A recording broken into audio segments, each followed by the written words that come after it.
Assalamualaikum warahmatullahi wabarakatuh. Perkenalkan kami dari kelompok 3, Muhammad Agustria dan Ina Yustika. Di sini kami akan memaparkan mengenai keterkaitan pendidikan dan pertumbuhan ekonomi. Baiklah, di sini ada dosen pengampu mata kuliah pembelajaran ekonomi pendidikan yaitu Bapak Dr. Andes Iqbal Berlian MPD dan Ibu Dian Eka Amrina SPD MPD. Assalamualaikum warahmatullahi wabarakatuh. Selamat pagi, salam sejahtera untuk kita semua. Bagaimana kabarnya hari ini? Semoga kita semua dalam keadaan sehat walafiat dan selalu dalam lindungan Allah Subhanahu wa taala. Pertama, kami ucapkan terima kasih kepada Bapak Dr. Andes Iqbal Berlian MPD dan Ibu Dian Eka Amrina SPD MPD selaku dosen pengampu mata kuliah ekonomi pendidikan. Di sini kami membahas 4 submateri. Yang pertama itu pendidikan sebagai human investment, yang kedua kontribusi pendidikan terhadap pembangunan ekonomi, yang ketiga pengertian atau konsep knowledge based economy, dan yang keempat permasalahan human investment dalam pendidikan di Indonesia. Baik, untuk membersihkan waktu, penjelasan pertama itu tentang pendidikan sebagai human investment akan dijelaskan oleh saya sendiri. Seperti yang telah kita bahas pada kelompok minggu lalu mengenai teori human capital. Human capital investment merupakan pengaruh pendidikan formal terhadap tingkat pertumbuhan ekonomi. Yang mana maksudnya adalah semakin tinggi pendidikan formal seseorang maka akan meningkatkan produktivitas kerja orang tersebut. Hal ini berarti sejalan dengan teori human capital investment bahwa pendidikan mempunyai pengaruh terhadap pertumbuhan ekonomi karena pendidikan berperan dalam peningkatan produktivitas angkatan kerja yang bekerja. Investasi dalam pendidikan merupakan penanaman modal dengan cara mengalokasikan biaya untuk penyelenggaraan pendidikan, serta mengambil keuntungan dari sumber daya manusia yang dihasilkan melalui pendidikan itu. Dalam konteks ini, pendidikan ini dipandang sebagai industri pembelajaran manusia, yang artinya melalui pendidikan dihasilkan manusia-manusia yang mempunyai kemampuan dan keterampilan yang sangat diperlukan bagi perekonomian suatu negara untuk meningkatkan pendapatan individu dan pendapatan nasional. Dengan demikian, maka investasi dalam pendidikan mempunyai jangka waktu yang panjang untuk dapat mengetahui hasilnya. Dan hasilnya itu pun tidak dalam bentuk keuntungan langsung, melainkan keuntungan bagi pribadi yang menerima pendidikan dan bagi negara tersebut. Selanjutnya, kontribusi pendidikan terhadap pembangunan ekonomi. Menurut teori human capital, kontribusi pendidikan sangat berpengaruh terhadap pembangunan ekonomi. Kontribusi tersebut dapat dicapai melalui peningkatan keterampilan dan produktivitas kerja, pertumbuhan ekonomi yang cepat di negara Asia, dan perubahan progresif dalam produksi menuju industri dan jasa berteknologi tinggi mengakibatkan meningkatnya tuntutan dari dunia usaha terhadap perlunya sumber daya manusia yang terampil dan terdidik atau berkualitas. Sumber daya manusia yang berkualitas tersebut hanya dapat dihasilkan oleh sebuah sistem pendidikan yang berkualitas pula. Yang kedua yaitu menurut Armstrong dan Taylor 2000, peran kontribusi yang dapat dilakukan dunia pendidikan dalam pembangunan ekonomi meliputi yang pertama yaitu menciptakan keterampilan dalam melaksanakan tugas, yang kedua meningkatkan kualitas organisasi, yang ketiga menunjang pertumbuhan dunia industri atau dunia usaha. Yang ketiga menurut Skouropoulos 1977, kesempatan yang dapat dilakukan oleh dunia pendidikan dalam mendukung dan memperbaiki ekonomi dapat diukur dari yang pertama itu terciptanya angkatan kerja yang lebih produktif karena memiliki bekal pengetahuan dan keterampilan yang lebih baik dan relevan dengan kebutuhan dunia usaha atau industri. Yang kedua, tersedianya kesempatan usaha yang lebih luas dalam upaya membangun dunia pendidikan yang berkualitas. Yang ketiga, terciptanya kelompok pemimpin yang terdidik atau yang terbaik. Yang keempat, tersedianya berbagai program ekonomi yang berbasis pendidikan yang mendorong munculnya kemampuan dan kualitas output yang memiliki daya saing. Selanjutnya, materi tentang knowledge based economy dan permasalahan human investment dalam pendidikan di Indonesia akan dijelaskan oleh rekan saya, yaitu Saudari Ina Yustika. Kepadanya dipersilakan. Di sini saya akan menjelaskan mengenai knowledge based economy. Dalam pengetahuan sebagai faktor utama produksi untuk ekonomi, pengetahuan saat ini sangat dibutuhkan karena manusia dan teknologi informasi dan komunikasi menjadi dua media pusat kegiatan pengetahuan yang diperlukan untuk inovasi dan kemajuan teknologi. Adapun pengertian dari knowledge based economy adalah sistem ekonomi yang didasarkan pada modal intelektual dan produksi, konsumsi, dan penyebaran pengetahuan berdasarkan menurut OECD tahun 1996. Dalam kemajuan baru ini, kemajuan teknologi, pengetahuan baru, dan modal manusia bekerja sebagai bisnis pertumbuhan ekonomi. Dalam dunia pasca industri, teknologi informasi dan komunikasi, aktivitas terkait pengetahuan, aset tak berwujud, dan kecerdasan manusia adalah menjadi komponen kunci utama dalam memajukan pengetahuan baru.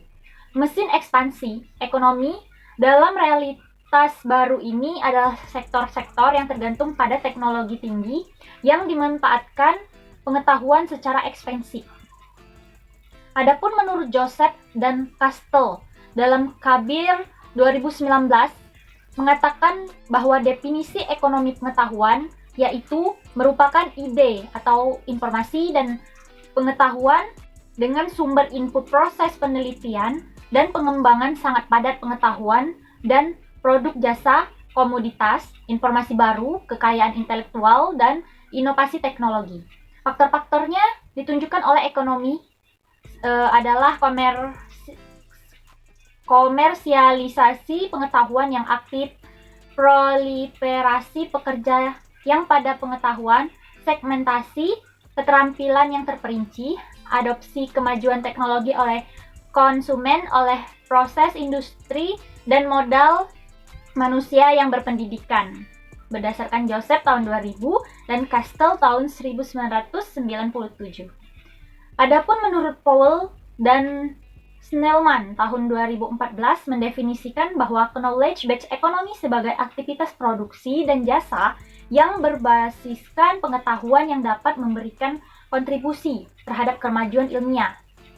Komponen kunci dari knowledge-based economy adalah mengandalkan kemampuan intelektual daripada input fisik ataupun sumber daya alam.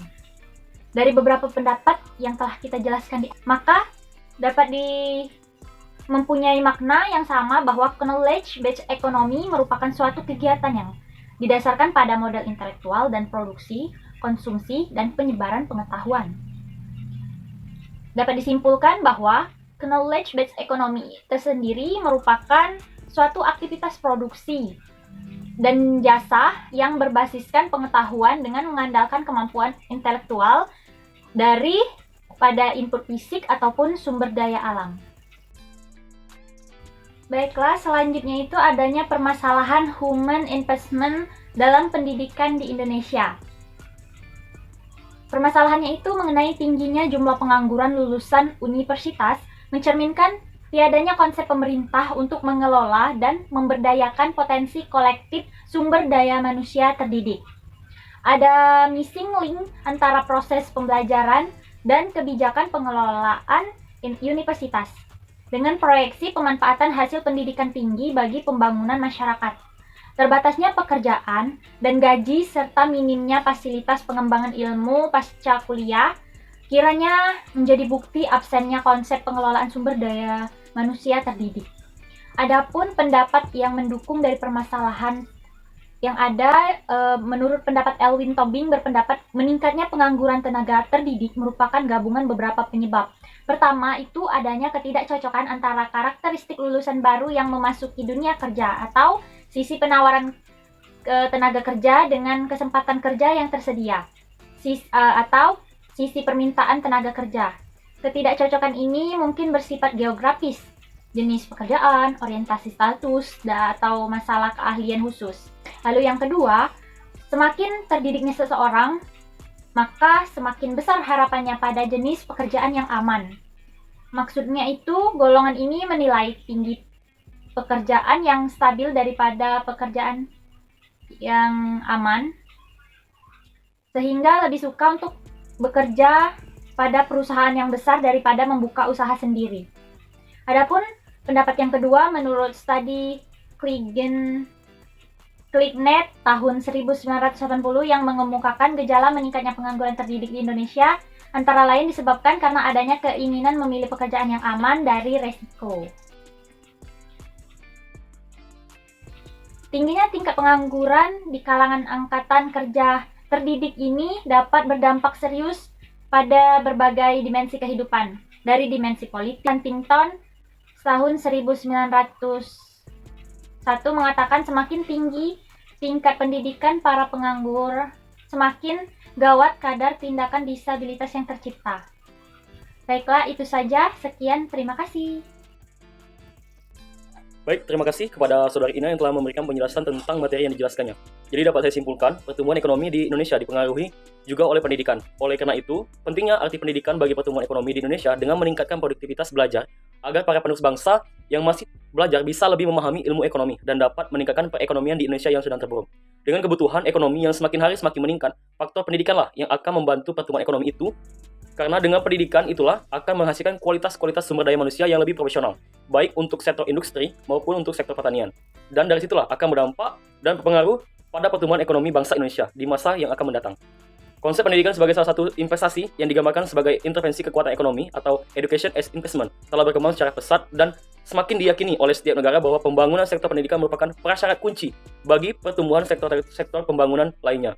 Konsep tentang investasi sumber daya manusia ini atau human capital investment yang dapat menunjang pertumbuhan ekonomi atau economic growth harus pula dibangun dan dikembangkan dari sebuah struktur dan sistem ekonomi yang mendukung munculnya pendidikan berkualitas.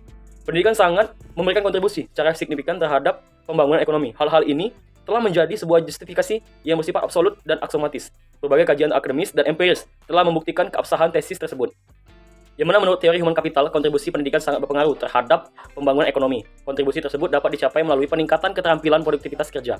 Pertumbuhan ekonomi yang cepat di negara-negara Asia dan perubahan progresif dalam produksi menuju industri dan jasa berteknologi tinggi mengakibatkan meningkatnya tuntutan dari dunia usaha terhadap perlunya sumber daya manusia yang terampil dan terdidik berkualitas. Sumber daya yang berkualitas tersebut hanya dapat dihasilkan oleh sebuah sistem pendidikan yang berkualitas pula. Teori human capital ini mengasumsikan bahwa pendidikan formal merupakan instrumen terpenting untuk menghasilkan tatanan ekonomi yang memiliki produktivitas yang lebih tinggi. Baik, mungkin hanya itu yang dapat kami sampaikan. Terima kasih telah menyaksikan video ini. Apabila nantinya terdapat beberapa pertanyaan dari teman-teman yang ingin ditanyakan, kami telah menyediakan forum diskusi. Mohon maaf atas segala kekurangan. Kepada Allah mohon ampun. Saya akhiri. Wassalamualaikum warahmatullahi wabarakatuh.